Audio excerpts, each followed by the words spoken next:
사랑하는 행복한 교회 성도 여러분, 우리가 하나님을 찬양하고 기뻐하는 마음으로 하루를 시작하시기를 바랍니다. 매일같이 이 매일 성경을 통해서 우리에게 말씀을 주시는데 그 말씀을 믿는 자에게 축복이 있을 것입니다. 그 말씀대로 살려고 노력하는 자에게 하나님이 보호해 주실 것입니다. 그 말씀대로 지혜를 얻고 미래를 보며 또 하나님께 간구하는 자들에게 비전과 꿈을 주시리라고 믿습니다. 이 어려운 코로나19의 상황, 주일날도 같이 예배드리지 못하고 비대면으로 영상 예배를 드렸습니다. 우리가 마음이 아픕니다. 사실 저도 목사로서 이런 경우를 처음 당해봤기 때문에 어찌 해야 할까 이렇게 모르고 있습니다. 그러나 안식일이 사람을 위해 있다는 예수님의 말씀처럼 우리가 조금만 좀 참고 인내하면서 이 위기가 극복되어지고 빨리 지나갔으면 좋겠습니다. 다 같이 모여서 하나님을 찬양하고 영광을 돌리고 싶습니다. 우리의 삶 속에 놀라운 하나님의 은혜가 임하기를 간절히 원합니다. 이사야의 말씀은 늘 우리에게 도전을 줍니다. 특별히 오늘 본문은 더욱 그런 본문입니다. 오늘 우리에게 주시는 하나님의 말씀은 이사야서 37장 1절부터 20절까지의 말씀입니다. 먼저 성도들이 읽어주는 말씀을 듣고 다시 오겠습니다. 37장.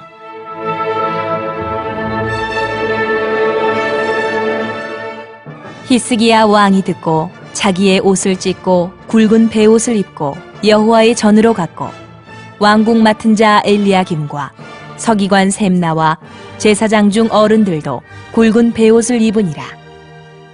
왕이 그들을 아모스의 아들 선지자 이사야에게로 보내매 그들이 이사야에게 이르되 히스기야의 말씀에 오늘은 환난과 책벌과 능욕의 날이라. 아이를 낳으려 하나 해산할 힘이 없음 같도다. 당신의 하나님 여호와께서 랍사게의 말을 들으셨을 것이라. 그가 그의 상전 아수르 왕의 보냄을 받고 살아계시는 하나님을 회방하였은즉 당신의 하나님 여호와께서 혹시 그 말로 말미암아 견책하실까 하노라. 그런즉 바라건대 당신은 이 남아있는 자를 위하여 기도하라 하시도이다. 하니라. 그리하여 히스기야 왕의 신하들이 이사야에게 나아가매 이사야가 그들에게 이르되 너희는 너희 주에게 이렇게 말하라. 여호와께서 이같이 말씀하시되 너희가 들은 바 아수르 왕의 종들이 나를 능욕한 말로 말미암아 두려워하지 말라.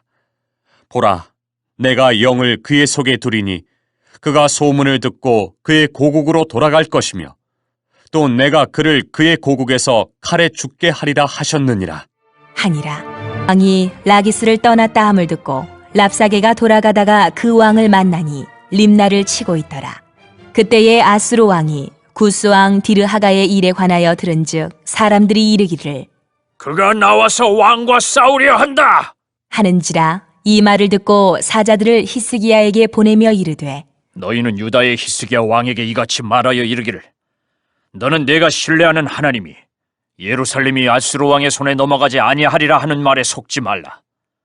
아수르 왕들이 모든 나라에 어떤 일을 행하였으며 그것을 어떻게 멸절시켰는지 내가 들었으리니 내가 구원을 받겠느냐.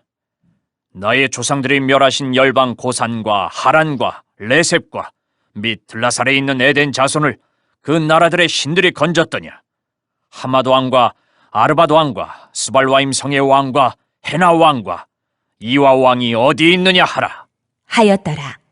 히스기야가 그 사자들의 손에서 글을 받아보고 여호와의 전에 올라가서 그 글을 여호와 앞에 펴놓고 여호와께 기도하여 이르되 그룹 사이에 계신 이스라엘 하나님 만군의 여호와여, 주는 천하 만국의 유일하신 하나님이시라. 주께서 천지를 만드셨나이다. 여호와여, 귀를 기울여 들으시옵소서. 여호와여, 눈을 뜨고 보시옵소서. 사내립이 사람을 보내어 살아계시는 하나님을 회방한 모든 말을 들으시옵소서. 여호와여, 아수르 왕들이 과연 열국과 그들의 땅을 황폐하게 하였고 그들의 신들을 불에 던져 싸우나 그들은 신이 아니라 사람의 손으로 만든 것일 뿐이요 나무와 돌이라. 그러므로 멸망을 당하였나이다.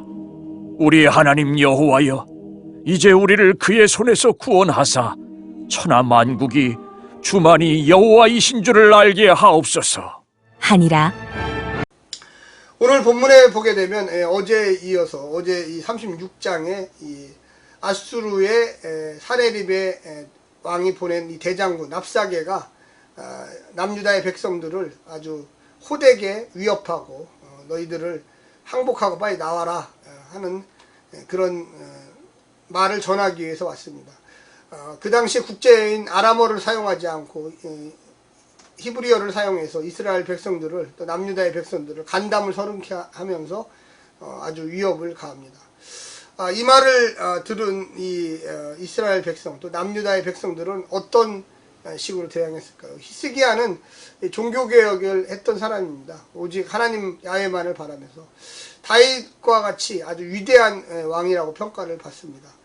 이 히스기야는 이 산당을 없애고요, 또 이방 신상을 없애고 또 노뱀까지 모세 시대에 사용했던 이 노뱀까지도 다 깨서 부셔버렸습니다. 그래서 오직 신명기의 그 말씀처럼 하나님만을 섬기겠다. 오직 야훼 하나님만을 섬기겠다. 그런데 어려움이 왔다는 거예요. 이 아수르의 그 사네립 왕이 쳐들어왔다는 겁니다. 그래서 남유다만 쳐들어온 건 아니고 사실 남유다를 집중적으로 쳐들어왔지만 그 주변에 있는 나라들 다 블레셋 뭐 이런 시리아 이런 나라들 다 휩쓸고 왔습니다. 그래서 이제 마지막 예루살렘 성 하나 딱 남겨놓은 거예요. 거기 요새이기 때문에 잘 이게 정복하기가 어렵습니다. 이때 이제 한마디로 너희들을 굶겨 죽이겠다 전략이에요. 그래서 그 성을 삥삥 쏴가지고 더 이상 왕래를 못하게 하고 농사를 못 짓게 하고 그렇게 해서 너희들이 항복하고 나올 수밖에 없도록 만들겠다. 이렇게 강하게 아주 협박을 하고 위협을 하고 이렇게 있습니다. 이때 이 협상팀 대표로 갔던 사람이 이 엘리야김 그다음에 셈나 요하죠. 그래서 갔는데 그들의 그 이제 통보죠. 최후 통보를 듣고 이제 히스기야 왕한테 와서 이야기를 합니다. 도저히 우리가 살아날 방법은 없습니다. 저들은 우리를 굶겨 죽이려고 합니다. 너무나 군대가 강하기 때문에 우리의 46개 성읍을 다 정복했고 이제 시온성 예루살렘 하나만 남았습니다. 어떻게 하면 좋을까요? 그때 참 놀라운 행동을 해요. 히스기야가. 다른 왕들은 그렇게 하지 않았는데 1절에 보면 오늘 본문 1절 히스기야 왕이 듣고 자기 옷을 찢고 굵은 베옷을 입고 여호와의 전으로 갔고 여호와의 전으로 갔고 여호와의 전이 성전이죠. 예루살렘 성 솔로몬 성전으로 간 거예요. 그래서 하나님께 기도합니다. 하나님 이 문제를 좀 어떻게 해결해야 될까? 왕이 이렇게 하니까 그 밑에 있는 요아와 셈나와 그 다음에 엘리야김 역시도 굵은 베옷을 입고 왕을 따라가는 모습을 합니다. 그러니까 왕이 잘해야 돼요. 지도자가. 이 지도자가 왜 잘해야 되느냐. 어떤 위기 상황이 오면 어떻게 행동해야 되는가. 딱 그 신앙의 본질이 그 마음속에 있던 행동들이 구체적으로 나타납니다. 이제 이런 식의 왕을 없었어요. 거의. 유다에도 요시야 그 다음에 다윗 그 다음에 히스기야 이 세 명밖에 없어서 다른 왕들은 뭐 전쟁이 나거나 뭐 형식적으로 그냥 하나님께 기도해보자 뭐 이렇게 자기 옷을 찢고 굵은 베옷을 입고 성전으로 제일 먼저 달려가서 그 다음에 이제 기도하는 나온 내용들이 나옵니다. 그래서 먼저 성전으로 갔고 그런 다음에 야 아모스의 아들 이사야 있잖아. 그 대표적인 하나님의 선지자인데 빨리 가서 우리가 이런 어려움에 처해 있으니까 당신이 하나님께 좀 물어봐 달라 이렇게 이야기를 합니다. 그래서 6절에 보면 이사야가 그들에게 이르되 너희는 너희 주에게 이렇게 말하여라. 여호와께서 이같이 말씀하시되 너희가 들은 바 아수르의 왕의 종들이 나를 능욕한 말로 말미암아 두려워하지 말라. 그러니까 하나님을 능욕했다는 거죠. 그러니까 너희 하나님 어디 계시냐 어제 나왔어요. 36장에. 그래서 야 너희 하나님 의지하지 마. 하나님 힘없어. 뭐 이렇게 한 거죠. 그거를 들었다 이사야가. 그래서 하나님이 그 얘기를 안 들으셨겠느냐? 걱정하지 마라. 하나님을 모욕한 자들을 어떻게 처리할 건지 내가 보여주리라. 그래서 7절에 보면 보라 내가 영을 그의 속에 두리니 그가 소문을 듣고 그의 고국으로 돌아갈 것이며 또 내가 그를 그의 고국에서 칼에 죽게 하리라. 그래서 이 사네립을 칼에 죽게 하리라. 그래서 이상한 그 반란이 일어났다. 아수르 지역의 이 왕의 나라에 반란이 일어났다 해서 전쟁을 나온 이 사네립이 급히 돌아간다. 그리고 그게 죽게 될 것이다. 이렇게 예언을 하는 것입니다. 그래서 그런 예언하는 중에 이제 그 아수르 왕 그 사네립과 이 사람이 라기스라는 곳에 있었어요. 라기스라는 곳에 있었는데 거기에 있다가 랍사게하고 다시 만났는데 야 우리가 협박을 해도 잘 안 듣습니다. 그러니까 그래? 그러면 가서 더 협박을 한 번 더 해라. 그래가지고 거기 11절에 보면 아수르의 왕이 모든 나라에 어떤 일을 행하였으며 그것을 어떻게 멸절시켰니 내가 들었느냐. 다시 왔어요. 다시. 그래서 예루살렘에 와가지고 이제 대장군이 사네립 왕을 만나서 얘기를 해갖고 더 한 번 가서 마지막 최후 통첩 한 번 더 해라. 이렇게 해서 그동안 아수르가 정복한 나라들을 쭉 열거합니다. 그러면서 어떻게 너희들이 이런 소식을 듣고도 문을 안 열어주느냐, 왜 어떻게 항복을 안 하느냐, 너희들을 하느냐. 그러면서 거기 보면 16절에 보면 그들 그룹 사이에 계신 이스라엘 하나님 만군의 여호와여 주는 천하 만국의 유일하신 하나님이시라. 주께서 천지를 지으셨습니다. 이게 바로 히스기야가 성전에 가서 기도하는 내용입니다. 그래서 거기에 보면 14절에 히스기야가 그 사자들의 손에서 글을 받아 보고, 이게 편지예요, 편지. 그러니까 아까는 와서 랍사게가 직접 얘기했지만 편지를 써가지고 이거를 최후 통첩으로 왕에게 보낸 거예요. 물론 말도 했지만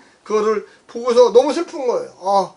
너무 두려운 거죠. 왕이지만, 아무리 히스기야가 왕이지만 두려워요. 아무리 이사야가 아까 6절과 7절에 사네립이 고국에 전쟁이 나서 이 내란이 나서 다시 돌아가서 죽을 것이다 이렇게 얘기했지만 실질적으로 또 위협적인 그 최후 통첩 서신을 딱 보니까 더 마음이 쓰린 거예요. 그래서 어쩔 수 없이 다시금 아까도 얘기했지만 여호와의 전에 다시금 또 올라. 그래서 이 히스기야는 어려운 일이 생길 때마다 하나님 앞에 나가서 주님 어떻게 해야 될까요? 주님 어떻게 해야 될까요? 이렇게 이야기합니다. 그래서 이 사네립이 17절에 사람을 보내어 살아계신 하나님을 회방한 모든 말을 들으시옵소서. 이 편지 속에도 벌써 하나님을 무시하는 이런 단어들을 사용합니다. 이를 어떻게 해야 되겠습니까? 20절에 보면 우리 하나님 여호와여 이제 우리를 그의 손에서 구원하사 천하 만국이 주만이 여호와이신 줄을 알게 하옵소서. 이게 기도예요, 기도. 그래서 히스기야가 하나님께 나와서 좀 이렇게 저는 벌벌 떨고 있습니다. 주님, 당신이 우리를 구원해 주지 않으면 어떡합니까? 이 랍사게를 통해서 보내온 이 편지에 보니까 하나님은 이렇게 무시하고 이렇게 능욕하는 말들이 있는데 하나님 이 능욕한 자들을 징벌해 주시옵소서 이렇게 이야기하죠. 그래서 첫 번째는 말로 했고, 그래서 이 사람들의 심리전이죠. 이 랍사게가 히브리어를 잘해서 이 유대인들을 아주 공격하는 그런 말. 너희들은 이집트를 의지하지 말아라. 하나님을 의지하지 말아라. 손 들고 나와라. 용서해 줄게. 네, 너희들. 그러나 그럴 수가 없는 거죠. 우리가 우리 본문을 통해서 보면은 두려워하지 말라. 우리가 전쟁이라는 상황 얼마나 무섭습니까? 내가 또 힘도 없어요. 질 것 같아요. 근데 하나님이 우리의 기도를, 눈물의 기도를 들으신다는, 우리의 마음에 동촉한다는 거예요. 근데 여기까지 오기까지, 어려운 일이 생길 때 하나님께 나아갈 수 있는 용기가 생길 때까지 평상시에도 그와 같은 마음을 가져야 된다는 거예요. 어려운 일이 있을 때만 주님 하다가 어려운 일 지나가면 아예 나 몰라, 이게 아니라 늘 하나님과 동행하고 늘 하나님께 기도하고. 사실 그럴 때 어려운 일이 생긴 사람이 하나님께 가요. 근데 평상시에는 그냥 뭐 대충 살다가 갑자기 어려운 일이 생기면 하나님 올 거, 물론 그런 사람도 가끔가다 있지만 대부분 그렇지 않아요. 하나님 더 원망하고 하나님 더 떠나버리고, 평상시에부터 늘 하나님과 기쁨과 슬픔과 또 어려움과 또 우리에게 희락과 환희, 이 가운데 늘 모든 걸 주님과 함께 경험하는 사람은, 어려운 일이 와도 주님, 죽음의 일도 와도 주님 우리를 도와주세요, 살려주세요, 이렇게 이야기할 수 있는 사람입니다. 오늘 본문에 보면 하나님은 알고 계신다는 겁니다. 히스기야의 통절한 마음, 우리가 모를까요? 우리가 사람과 사람도 통절한 마음은 알잖아요. 저 사람 화났어, 저 사람 너무 좋아. 그렇지 통절한 마음은 진실을 어린 마음이에요. 주님, 우리 남유다를 살려주세요. 저들이 당신을 욕하고 우리를 무시합니다. 우리는 어떻게 해야 됩니까? 힘이 없습니다. 주님, 이 나라의 민족을 살려주세요. 우리 한민족이 지난 70년 동안 남북한이 갈려 있었고 주변에는 4대 열강들이 있고 참 작은 나라, 힘없는 나라. 근데 지금 보세요. 그 가운데서도 60년, 70년이 지나면서 남쪽은 전 세계에서 제일 잘 사는 나라, 북쪽은 핵을 개발해서 힘 있는 나라. 진짜 이런 나라가 있을까요? 아무리 참 분단의 체제를 갖고 있지만 정말로 하나님께 절박하게 간구했던 그 심령들이 하나님의 은혜를 주셨다는 걸 여러분 깨달으십시오. 오늘 하루도 승리하시고 이 말씀을 좀 기억하시고 우리가 어려운 일을 당할 때 어떻게 해야 될까? 평상시부터 늘 주와 함께 동행하는 자만이 하나님 앞에 나올 수 있고 그 진실함이 통절함이 하나님께 응답된다는 걸 기억하십시오. 오늘 하루도 승리하시길 바랍니다. 샬롬.